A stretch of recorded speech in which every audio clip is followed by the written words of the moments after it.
So I think better for him to stand up. Can you hear me all right? So, selamat pagi, good morning. It's a great pleasure to be back here in Jakarta again as a guest of Lemhanas, in a city that I've spent many years of my life. So it's like a second homecoming for me. What I'm going to talk about today is a little bit more of the traditional dimension of geopolitics in the maritime domain. My colleagues here have provided some very insightful remarks about the way in which technology is changing geopolitics. But let's not forget that traditional causes of tensions, strategic tensions, are still there, and unfortunately they're getting worse. So I want to basically talk about what is actually driving conflict in this region and what we can do about it, with a particular focus on the maritime dimension. So, first slide, please. Okay, I think it's always very helpful when we're looking forward to just recall where we have come from. So I just want to provide a bit of context for this discussion by pointing out that over the last 30 or 40 years, the Asia-Pacific region has experienced probably a golden period historically. If you look at the history of this region for hundreds of years, unfortunately, it's been quite a bloody history. But the last 30 or 40 years has been a lot of progress. We shouldn't forget that this part of the world has really transformed itself economically, in development terms, in many other ways, to reach a level of, I think, of prosperity that a lot of skeptics would not have forecast 30, 40 years ago. So let's not remember the good things that have happened. And the other thing I should say is we have not had a major war or conflict in this region since 1979. So that's an achievement. Unfortunately, though, these storm clouds are brewing, and the question it raises in my mind is this region's long peace coming to an end? And if so, is there anything we can do about it? Is there anything we can do to preserve the gains of the last 40 years so that after we get through the next period of conflict, that we will have something to build on, not on ashes, but on a real substance? So I'm going to make some suggestions as to how we might think about that and what we might do about it. Okay, next slide, please. All right, let's remind ourselves why the maritime domain is so important to East Asia's and the Asia-Pacific's growth, its political stability, and also its strategic stability. So it may seem self-evident to a lot of people that the maritime domain is important, but if you look back historically, most of the development and even most of the conflict occurred on land, not at sea. That's not to say there wasn't trade on the sea. There was commerce, and there were occasions when there were conflict at sea, but primarily the development of the region, for good and bad, played out on the land. Why has the maritime domain become so much more important today? A couple of reasons. If you go back to the Second World War, when the Japanese Imperial Army swept south into Asia, we all began to understand much more clearly the strategic importance of the seas. And the emerging political elites in this region, including Indonesia, understood that very well. Indonesia more than most countries, because you are an archipelagic nation, so you understand that. But the rest of the world probably didn't quite understand the importance, significance strategically of these sea lanes and waterways. Secondly, as Asia grew in strength economically, naturally trade grew, and most of the trade was carried on sea, not on land. Overwhelmingly, the trade in every commodity you can think of, including energy, has gone through the seas. So it's become an important conduit for trade. But the other interesting development over the last 30 or 40 years is the realisation that the seas contain many valuable resources under the sea, on the seabed, that countries want to exploit for their own economic development. And the problem is that because so many of the borders at sea have not been clearly defined, because so many of the land and sea borders are still in dispute, including many of the islands. That means that if you can actually assert control over territory on land, you can also claim a lot of resources under the sea. Now, I'm saying all that just by way of background because when we get onto the territorial conflicts, we have to understand they're not just about territory, they're about the resources that control of territory gives you. So resources and territory are inextricably interwoven into the mosaic of East Asia's economic and political history. Right, just a couple of other key points before I move to the next slide.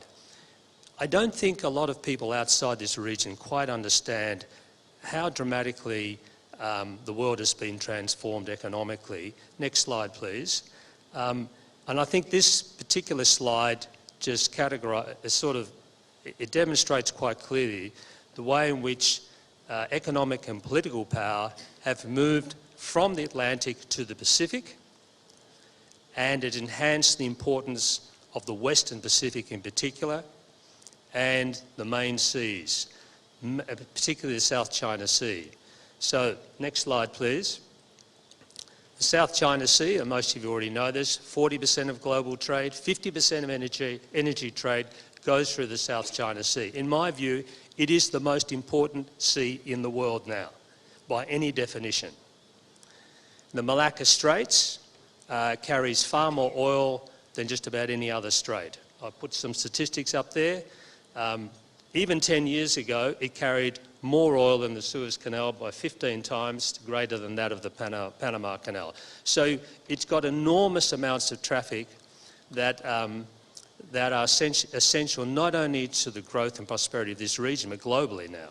That is a major transformation. Okay, so next slide please. So now we get to the question of all these resources, all this trade is being jeopardised now by rising conflict.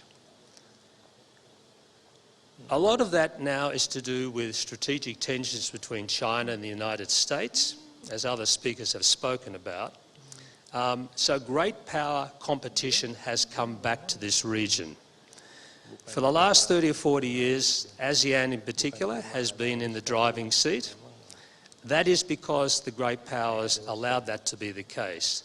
Now the great powers are coming back, it's much more difficult for ASEAN to find space for its own interests, particularly given the fact that China and the United States now are competing more strongly for influence in this part of the world than just about anywhere else.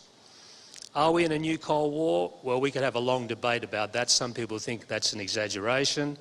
But it doesn't matter what label you want to give it. There's no doubt that tensions have increased, unfortunately, and strategic competition between China and the United States has now got to the point, as we saw in Taiwan earlier this month, that there are now real concerns about could we be not just in a Cold War, but potentially could we be in a hot war in this part of the world.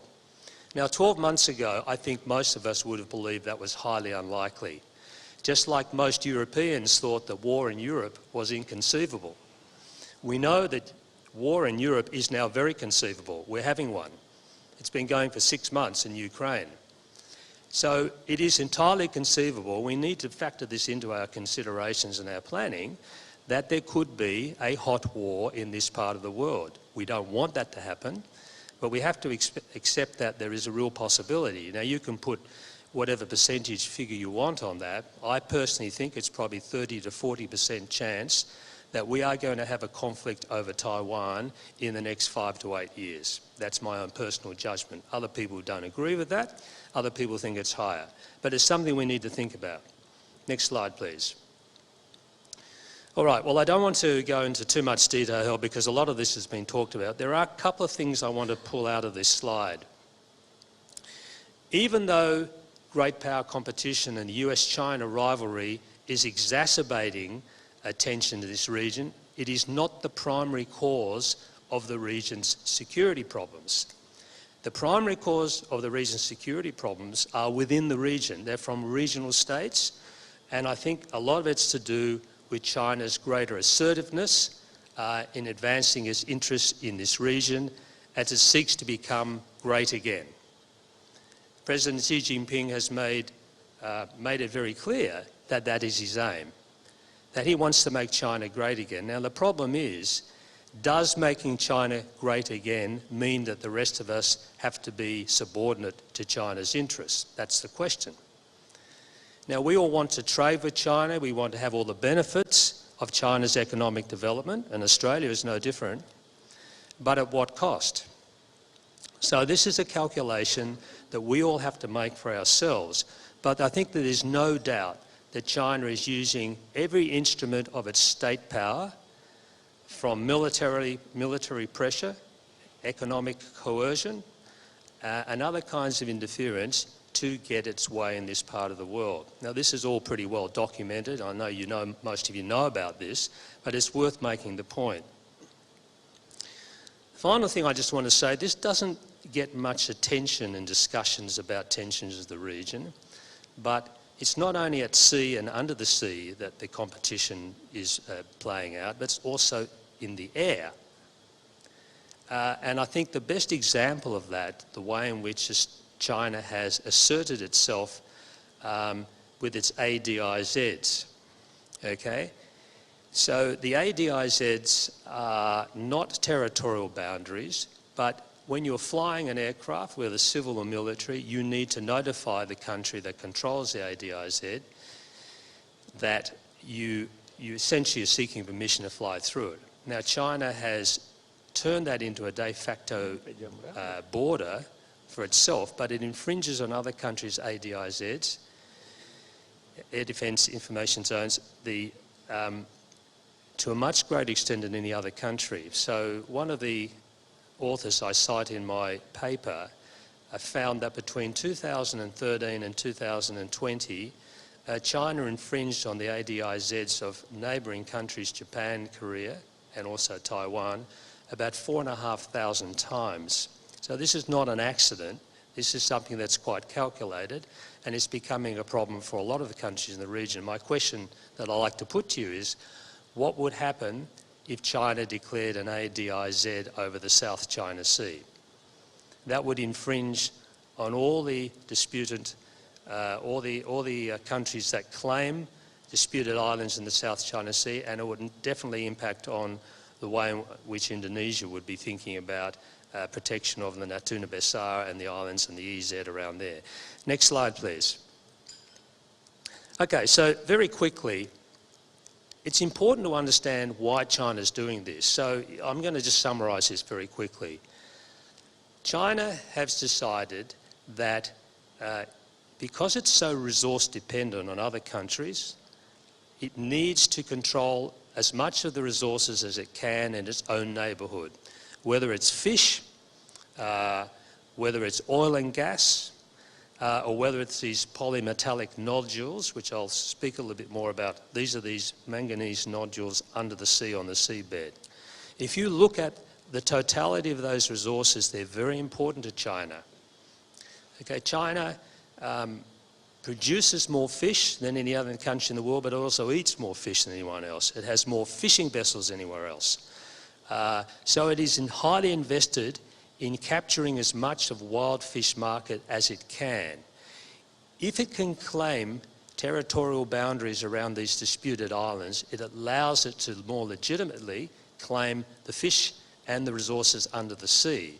So that's why it puts so much effort into challenging the Law of the Sea Convention and using lawfare to justify its claims to ownership of these islands. And if you look carefully at their legal claims, they are quite spurious in my view. They are certainly very contestable. It is very difficult to see under international law the justification for the way in which China attempts to claim sovereignty over these islands and also the EEZs and the resources under the sea. Okay, next slide please. So, just a couple of points about the fishing fleet. Not only does China have the world's largest fishing fleet by a long way, but the fishing fleet don't just fish. They are used as a geopolitical tool to advance China's sovereignty interests in the South China Sea and East China Sea. We've seen that play out over the last 15 years or so. I don't need to tell you the detail of that. I think Indonesia has been on the receiving end of some of this as well.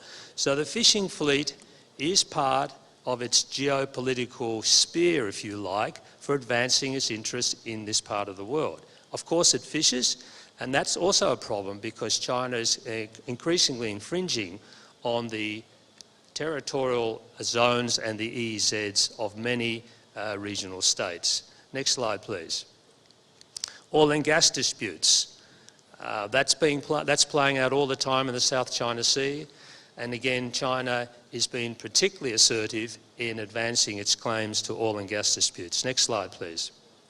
Okay, and this slide here shows you on the seabed there, on the left-hand part of the slide, these polymetallic nodules that are on the seabed, and China has the most advanced technology for exploiting these nodules and turning them into rare earths, which you see in powdered form on the other half of the slide.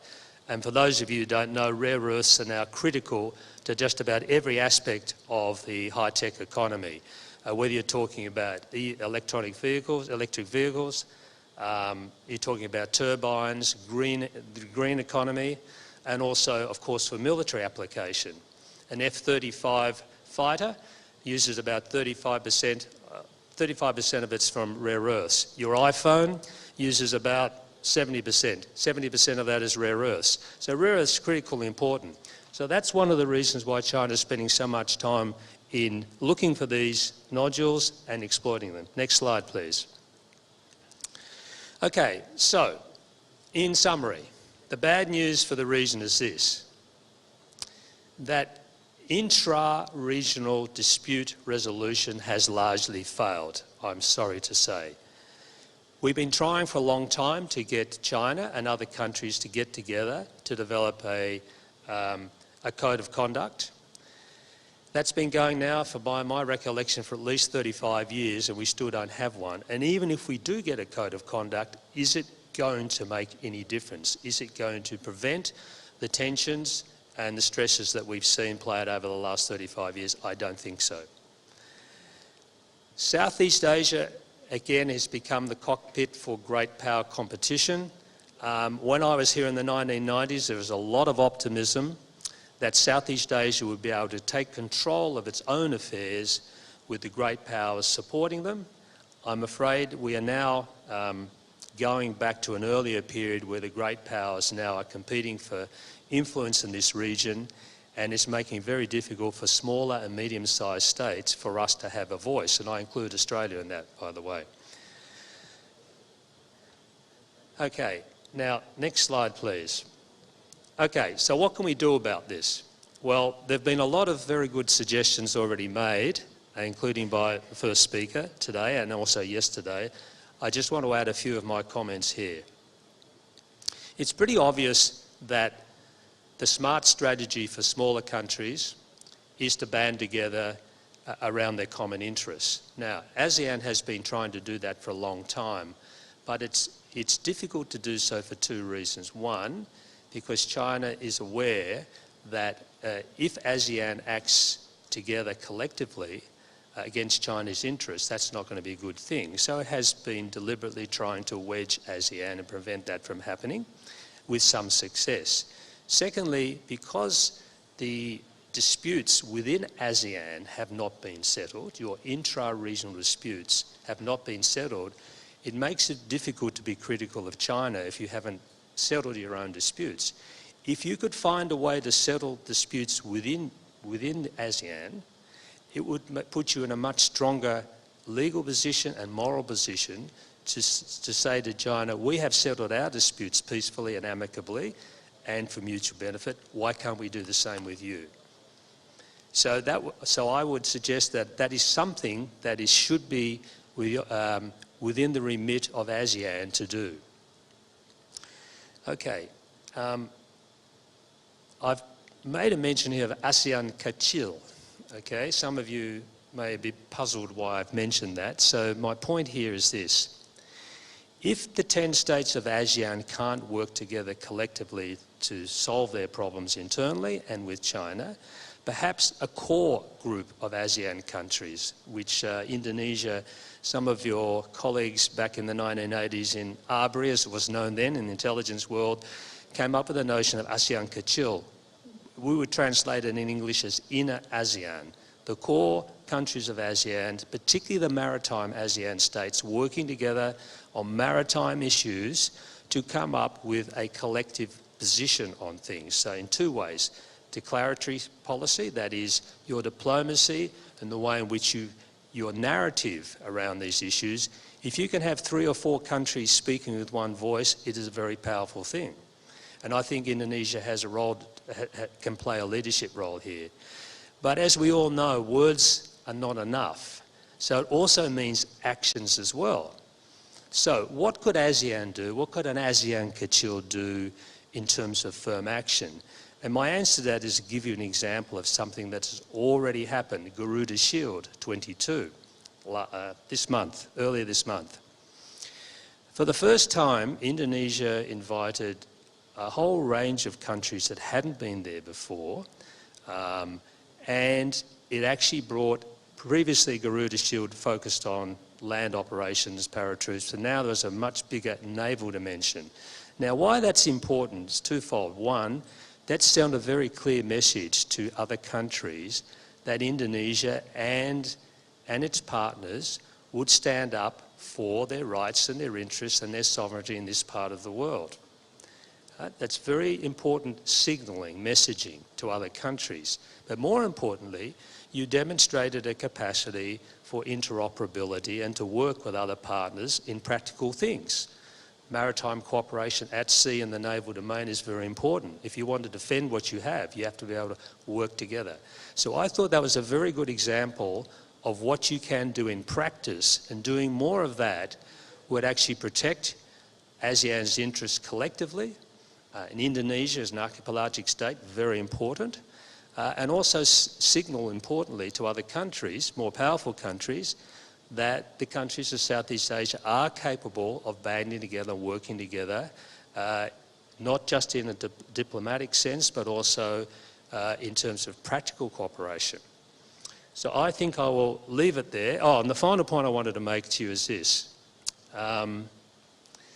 Diversification of trade and investment is a critical part of a strategy for preserving and protecting your own independence of action.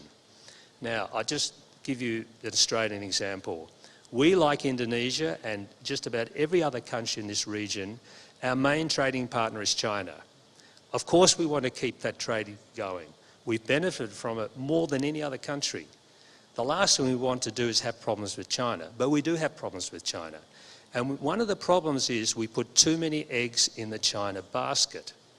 So when you go to an investment manager and say, how should I invest my money? The first thing you will get told is, don't put all your money in one place.